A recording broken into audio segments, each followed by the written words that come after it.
ముఖ్యమంత్రి వర్యులు వైఎస్ జగన్మోహన్ రెడ్డి గారి ఆదేశాల మేరకు 13వ తారీఖుని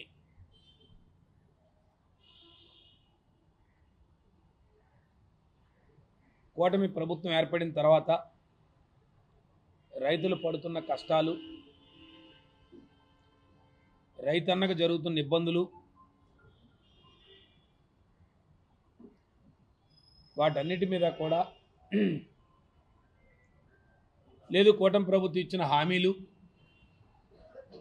అమలుపరిచే విధంగా, ఒత్తిడి చేసే విధంగా వైఎస్ఆర్ పార్టీ ఒక కార్యాచరణ చేసి వైఎస్ఆర్ పార్టీ నాయకులు, కార్యకర్తలు రైతన్నలతో కలిసి వారికి సంఘీభావంగా ఈ ప్రభుత్వం తీసుకుంటున్న రైతు వ్యతిరేక విధానాలకి నిరసనగా తెలియజేస్తూ జిల్లా కలెక్టర్కి ఒక మెమరాండం సమర్పించాలని చెప్పి పార్టీ ఆదేశాలు జారీ చేసింది. దానికి అనుగుణంగా ఒక పోస్టర్ రిలీజ్ను కూడా ఈరోజు చేస్తున్నాం. రేపు 13వ తారీఖుని ఈ కార్యక్రమం విజయవంతం చేయాలని ఇప్పటికే జిల్లా స్థాయిలో గౌరవనీయులు పెద్దలు, మా శాసనమండలి సభ్యులు, ప్రతిపక్ష నేత అయినటువంటి బొత్స సత్యనారాయణ గారి నేతృత్వంలో ఉమ్మడి విజయనగరం జిల్లాలు, ఇటు విజయనగరం జిల్లా, అటు పార్తీపురం మన్యం జిల్లా, 2 జిల్లాలతో కలిపి ముఖ్యమైన నాయకులకి, ప్రజాప్రతినిధులకి వారు సూచనలు ఇవ్వడం జరిగింది. దానికి అనుగుణంగానే మరి ఎల్లుండు ఆ కార్యక్రమం విజయవంతం కావాలని చెప్పి మీ ద్వారా జిల్లా రైతన్నలందరికీ కూడా ఈ కార్యక్రమంలో మీరు అందరూ పాల్గొనాలి. వైఎస్ఆర్ పార్టీ నాయకులు, కార్యకర్తలు అందరూ కూడా ఇప్పటికే తెలియపరిచాం. రైతన్నలకు సంఘీభావంగా ఈ కార్యక్రమం చేస్తున్నామని చెప్పి మీ ద్వారా తెలియజేస్తా ఉన్నాం. ఎందుచేత ఈ కార్యక్రమాన్ని పెట్టామంటే మీ ద్వారా ఈ జిల్లా రైతాంగానికి అందరికి కూడా, ఉమ్మడి విజయనగరం జిల్లా రైతాంగానికి అందరూ కూడా తెలియజేస్తున్నాం. 2019-24లో వైఎస్ఆర్సీపీ ప్రభుత్వం జగన్మోహన్ రెడ్డి నాయకత్వంలో ఒక రైతు సంక్షేమ ప్రభుత్వంగా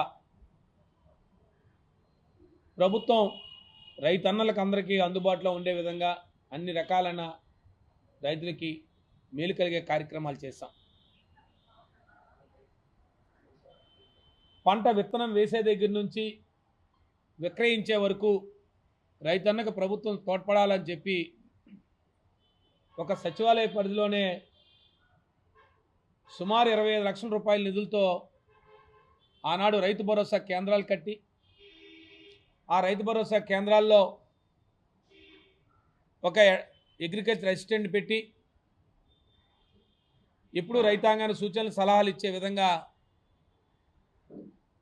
ఆ అగ్రికల్చర్ అసిస్టెంట్ ద్వారా ఎప్పుడూ కూడా రైతులకి ఎరువులు కానీ లేదు విత్తనాలు కానీ రైతులకి వాళ్ళ గ్రామ స్థాయిలను అందించే విధంగా గత ప్రభుత్వం చర్యలు తీసుకుంది. ఏదైనా రైతుకి విత్తనం కావాలంటే ఆ రైతు భరోసా కేంద్రానికి వస్తే అక్కడ కియోస్కో ద్వారా ఇండెంట్ పెడితే వారికి రైతులకి మరి ఎరువులు కానీ విత్తనాలు కానీ అందించే బృహత్తరమైన కార్యక్రమం ఈ దేశంలో ఎక్కడా లేని విధమైన పెద్ద కార్యక్రమాన్ని ప్రవేశపెట్టాం. సుమారు 10,000 చిల్లరున్న ఆర్బీకేలు అన్నీ కూడా కట్టాం విలువైన డబ్బుతో. ఇవాళ ఎసెట్ కనబడతా ఉంది. అదే కాకుండా ప్రతి సచివాలయ పరిధిలో, ప్రతి ఆర్బీకే పరిధిలో ఇంప్లిమెంట్స్ ఇచ్చే కార్యక్రమాన్ని కూడా పెట్టాం. రైతులకి యంత్ర సామగ్రి కావాలనుకుంటే అక్కడ ఒక సొసైటీ ఫామ్ చేసి ఆ రైతు భరోసా కేంద్రం ద్వారానే రైతు సేవా యంత్ర పరికరాలుగా ఆ రోజు యంత్రాలు ఇచ్చే కార్యక్రమాన్ని సుమారు 15 లక్షల వరకు కూడా విలువ చేసే కార్యక్రమాలు ఇచ్చే జరిగింది. ట్రాక్టర్లు ఇచ్చాం. ఎవరైనా రైతులు నేను పేదవాడిని, నాకు యంత్రాలు లేవు, నాకు అవకాశం లేదంటే ఆ రైతు భరోసా కేంద్రంలోనే పెట్టి వాళ్ళు కొంత అద్దె మొత్తంతో ఆ కార్యక్రమాలు చేసే విధమైన పరిస్థితిని కలిగించాం. రైతులకు 9 గంటల నిరంతర విద్యుత్ కలిగించాం. ఎప్పుడు కూడా నిరాగంటగా పగలు 9 గంటల నిరంతర విద్యుత్ ఇచ్చి రైతులకు ఎక్కడా కూడా ఇబ్బంది కలగకుండా ఉచిత విద్య కార్యక్రమాలు చేశాం. అలాగే ఆనాడు ప్రభుత్వం పెట్టుబడి సాయంగా ఆనాడు ఎన్నికల్లో 12,500 రూపాయలు చెప్తే దాన్ని 1000 రూపాయలు చెప్పి 13,750 రూపాయలు చేసి ఆ రోజు మరి రైతు భరోసా కింద రైతులకు పెట్టుబడి సాయం కింద చేసే కార్యక్రమాలు చేశాం. ఖరీఫ్ల పంటల్లో కానీ పెట్టుబడి సాయం కింద అతనికి ఎక్కడా కూడా ఇబ్బంది పడకుండా రైతుకు పెట్టుబడి ఇచ్చే కార్యక్రమాన్ని చేశాం. ఇవన్నీ ఎందుకు చెప్తున్నామంటే గత ప్రభుత్వంలో రైతులకి సంక్షేమ కార్యక్రమాలన్నీ కూడా రైతులకు అందే విధంగా చేశాం. ఇక పంట పండిన తర్వాత ఇక రైతులకు ధాన్యం పంట పండితే వరి పండితే ధాన్యాన్ని నేరుగా ఈ క్రాప్ చేయించి ప్రతి పంటను కూడా ఈ క్రాప్ చేయించి ప్రతి ఒక్కరూ కూడా తన పంటని అమ్ముకునే విధంగా రైతు భరోసా కేంద్రానికి తీసుకొస్తే దాన్ని ప్రభుత్వం మిల్లులు తరలించే కార్యక్రమాన్ని చేసి ప్రతి ఒక్కరికి కూడా రైతులకి ఎక్కడా కూడా వాళ్ళ అకౌంట్లో నేరుగా డబ్బు జమ చేసే కార్యక్రమాన్ని చేశాం. ఇలాగే మొక్కజొన్న పండింది మొక్కజొన్నకి వారికి ప్రభుత్వం ఎంఎస్పి ఇచ్చే కార్యక్రమం చేశాం. లేదు ఇతర పంటలు పండిస్తే ఆ పంటలకు కూడా కేంద్రాలు పెట్టి ఆ కార్యక్రమం చేస్తాం. కరోనా లాంటి కష్టకాలంలో ఎక్కడా కూడా రైతులు ఇబ్బంది పడకపోతే మొక్కజొన్న లాంటివి అయితే ఆ రోజు కేంద్రాలు పెట్టి మొక్కజొన్న కొనే పరిస్థితిని ప్రభుత్వం కలుగజేసింది రైతాంగం. ఏనాడు రైతాంగానికి ఇబ్బంది కలగకుండా రైతన్నే వెన్నుముక్క, రైతన్న బాగుంటే ఈ రాష్ట్రం బాగుంటుంది, వాడు అన్నం పెట్టేవాడిగా ఉండాలి రైతన్న అనే విధంగా జగన్మోహన్ రెడ్డి గారి నాయకత్వంలో ఆ రోజు అనేక కార్యక్రమాలు చేస్తాం. మరి ఈరోజు చూస్తూ ఉంటే ఈ కూటమి ప్రభుత్వం ఏర్పడింది, అనేక హామీలు ఇస్తూ పోయారు. మీరు చెప్పారు అన్నదాత సుఖీభావ అని చెప్పారు, సుమారు 20,000 రూపాయలు ఇస్తామని చెప్పారు. ఇవాళ ఇప్పటికే ఖరీఫ్ పంట అయిపోయింది, రైతులకు ఎక్కడా కూడా ఇబ్బంది లేక, రైతులకు ఎక్కడా పెట్టుబడి సాయం లేక ఇవాళ ఎన్నో ఇబ్బందులు పడే పరిస్థితి. మళ్ళీ బ్యాంకుల చుట్టూ వెళ్ళే పరిస్థితి లేదు, గ్రామాల్లో మళ్ళీ దళారుల్లో లేదు పెద్ద మనుషుల్లో పట్టుకొని మళ్ళీ పెద్ద మొత్తాలు వడ్డీలకి డబ్బు తెచ్చుకునే పరిస్థితి. ఇవాళ పంటలు ఇదే పరిస్థితి తీసుకొచ్చారు. లేదు గతంలో పంట ఎవరైనా నష్టపోతే గత ప్రభుత్వంలో ఉచిత పంటల బీమా ఉండేది, రైతు ఎక్కడా కూడా ఒక్క రూపాయి కూడా పంటల బీమా చేయకుండా ప్రభుత్వమే ఈ క్రాప్ చేసి అది ఏ ఈ క్రాప్ అయితే ఆ పంట వేస్తే ఆ పంటకి ప్రభుత్వం ఉచిత పంటల బీమా పెట్టి వారు ఏదైనా ఒకవేళ విపరీత కాలాలు వచ్చి ఏదైనా సైక్లోన్ వచ్చినా లేదైనా గాలులు వచ్చినా లేదు ఇతరత్ర నష్ట నివారణ జరిగితే ఖచ్చితంగా వారికి డైరెక్ట్గా ప్రభుత్వమే ఇన్సూరెన్స్ ద్వారా తెప్పించే కార్యక్రమం చేసేది. ఇవాళ ఉచిత పంటల బీమా పథకాన్ని పూర్తిగా రద్దు చేశారు. ఇవాళ రైతునే ఒకవేళ రైతుకి ఏమైనా పొరపాటుని ఇవాళ ఇప్పటికే మీకు చూసాం, మొన్న సైక్లోన్ వచ్చింది, కొంతమంది నష్టపోయారు. దాన్ని కూడా చూపించాం ప్రభుత్వానికి. కేవలం ముఖ్యమంత్రి గారు ఎక్కడైనా పంట ధాన్యం తడిసిపోతే కొనండి అని చెప్పారు తప్పించి ఈ జిల్లాలో నాకు తెలిసి ఒక్క క్వింటా బస్తా కూడా తడిసిన ధాన్యాన్ని కొనే పరిస్థితి ఎక్కడ కనపడలేదు. ప్రభుత్వం ఎన్యూమినేషన్ చేసింది కానీ విధి విధానాలు ఎక్కడా కూడా ప్రకటించలేదు. మరలా ఇంకా నిన్న మొన్న కూడా అనౌన్స్ చేశారు. మరి అదృష్టవశాత్తు ఆ కార్యక్రమం జరగలేదు కాబట్టి భగవంతుడు మన యందు మంచిగా ఉండి ఆ సైక్లం కరగలేదు, రైతులకు కొంత వెసులుబాటు కలిగే పరిస్థితి కనపడతా ఉంది. ఇవాళ ఒక పక్క అన్నదాత సుఖీభావ ఏదైతే మీరు అన్నదాతను సుఖంగా ఉంచుతామని చెప్పిన ఏదో కార్యక్రమం పెట్టారో, ఇవాళ రైతులకు పెట్టుబడి సాయం కింద మీరు 20,000 రూపాయలు చెప్పారో ఆ కార్యక్రమం చేయలే. ఉచిత పంటల బీమా పథకం పూర్తిగా నిర్వీర్యం అయిపోయింది. 9 గంటల నిరంతర విద్యుత్తు ఇవాళ కరెంట్ ఎప్పుడు వస్తుందో పోతుందో తెలియని పరిస్థితి. ఇవాళ రైతులకి గతంలో రైతు భరోసా కేంద్రాలు దాన్నే మీరు రైతు సేవా కేంద్రాలు పేరు మార్చారు, మంచిదే, మేమే కార్యక్రమం కాదనం, ఈ ప్రభుత్వం మీ ఇష్టం. కానీ ఇవాళ రైతు సేవా కేంద్రాలు ఎక్కడా కూడా ఎరువులు దొరికే పరిస్థితి లేదు, విత్తనాలు దొరికే పరిస్థితి లేదు.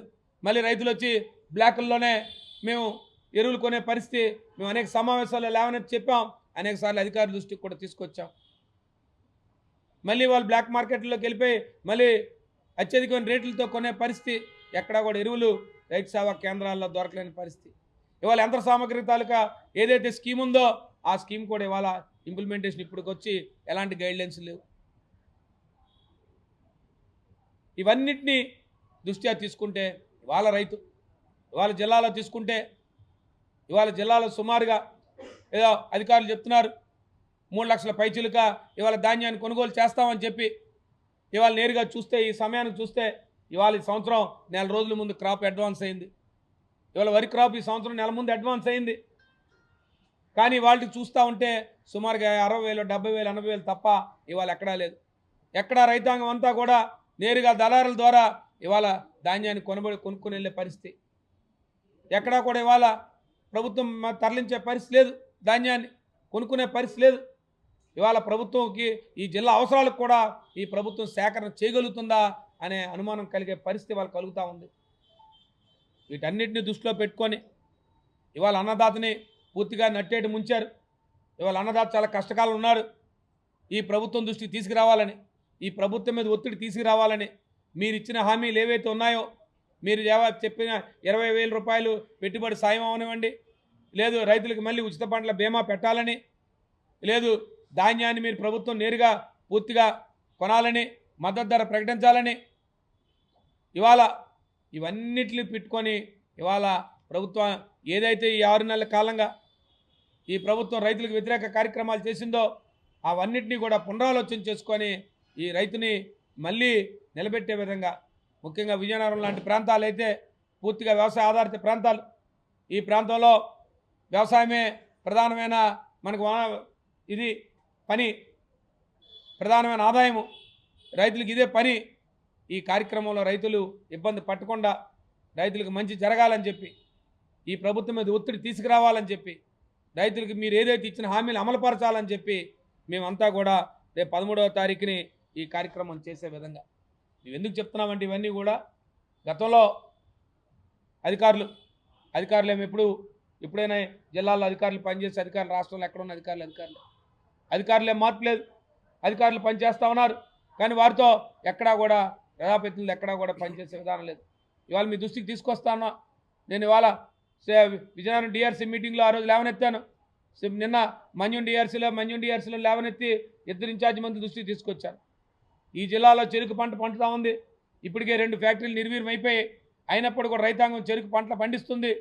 చెరుకు పంట పండించిన భీమసింగి ప్రాంతం అయితేనేమి, అటు బొబ్బిలి ప్రాంతం ఏదైతే ఎన్సీఎస్ షుగర్స్ ప్రాంతం అయితేనేమి, ఈ 2 షుగర్ ఫ్యాక్టరీల్లో ఏదైతే రైతులు పంటలు పండించే చెరుకు ఉందో ఆ రైతాంగానికి ఎప్పుడు కూడా రైతుకి ఏదైతే చెరుకు టన్ను ధరని నిర్ణయించే అధికారం ఆ రోజు జిల్లా స్థాయిలో జరిగేది. ఇక్కడ విజయనగరం జిల్లాలో జిల్లా కలెక్టర్ నేతృత్వంలో ఆ రోజు ప్రజాప్రతినిధులందరినీ కూర్చోబెట్టుకొని, ఆ రోజు ఆ ప్రాంతంలో ఉన్న రైతాంగాన్ని కూర్చోబెట్టుకొని అక్కడ ఉన్న పరిస్థితులు ఏంటని చెప్పి సంకిల్ ఫ్యాక్టరీలో ఏడి ఫ్యాక్టరీ మేనేజ్మెంట్ వాళ్ళని కూర్చోబెట్టుకొని ఆ కార్యక్రమాన్ని ఏదైతే government of India NCDC rate ఇస్తుందో ఆ రేటుకి మీరు ఎక్కడ తోనికి యంత్రాలు ఎక్కడైతే మీరు కాటాలు పెడతారో, ఎక్కడ మీ ఇక్కడ నుంచి మీరు చెరుకును కలెక్ట్ చేస్తారు, రైతులకు ఇన్సెంటివ్ ఎంత ఇస్తారు, రైతులకు మీరు సీడ్ ఎంత ఇస్తారు, ఏ రకంగా జోన్స్ని అనౌన్స్ చేస్తున్నాము ఏ ప్రాంతాలకు అని చెప్పి మేమన్నీ కూడా మొరాలిటీస్ అన్నీ కూడా ఫామ్ చేసేవారు. ఈ సంవత్సరం ఆ కార్యక్రమం లేదు. నేను అధికారుల దృష్టికి తీసుకొచ్చాను. ఇవాళ మేనేజ్మెంటే డైరెక్ట్గా రేట్ అనౌన్స్ చేస్తుంది, మేము చెరుకు రైతు రేట్ ఎంత ఇస్తున్నాం టన్నుకి అని చెప్పి. మరి ప్రభుత్వం ఏం చేస్తుంది? గతంలో మేము 5 సంవత్సరాల కాలంగా ఎప్పుడు కూడా ధర నిర్ణయించేది కలెక్టర్ గారు, జిల్లా మంత్రిగా పెద్దల సత్యబాబు గారి నేతృత్వంలో ఆనాడు నిర్ణయించేవాళ్ళు రేట్లు.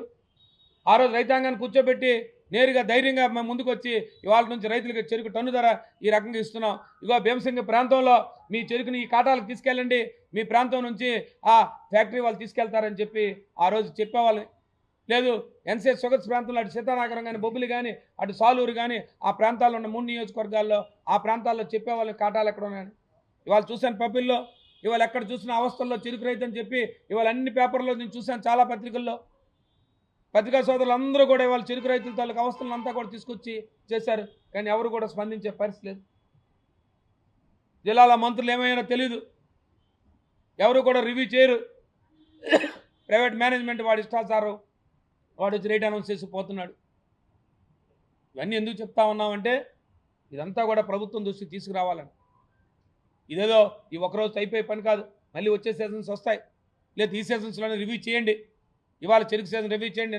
నేను టీఆర్ఎస్లో చెప్పాను, అచ్చెన్నాయుడు దృష్టికి తీసుకొచ్చాను, ఇక్కడ వచ్చి మంత్రి గారి దృష్టికి తీసుకొచ్చాను. రివ్యూ చేయండి అని చెప్పాం. రివ్యూ చేసి రైతులకి ఏ రకంగా గిట్టుబాటు ధర అందిస్తామో ప్రతి ఒక్కరు కూడా చేయండి అని చెప్పి ఆ కార్యక్రమాన్ని చేస్తాం. కాబట్టి ఇవాళ మీ దృష్టికి, మీ ద్వారా ఈ ప్రభుత్వం దృష్టికి తీసుకురావాలని, ఈ ప్రభుత్వాన్ని మేల్కొల్పాలని, ఈ ప్రభుత్వం ఇచ్చిన హామీలు అమలు పరచాలని, వారి మీద ఒత్తిడి తీసుకురావాలని చెప్పి, రైతన్నను ఆదుకోవాలని చెప్పి, ముఖ్యంగా విజయనగరం ఉమ్మడి విజయనగరం జిల్లాలో రైతులందరూ బాధ్యతగా ఉండాలని, రైతన్నల బాధ్యతగా ఉండాలని గత ప్రభుత్వం జగన్మోహన్ రెడ్డి నాయకత్వంలో ఏ రకంగా రైతు సంక్షేమమే ఈ వైఎస్ఆర్సీపీ ప్రభుత్వ సంక్షేమం అని చెప్పి నినాదంతో ముందుకు పోయామో, ఇవాళ అలాంటి పరిస్థితులు లేవు.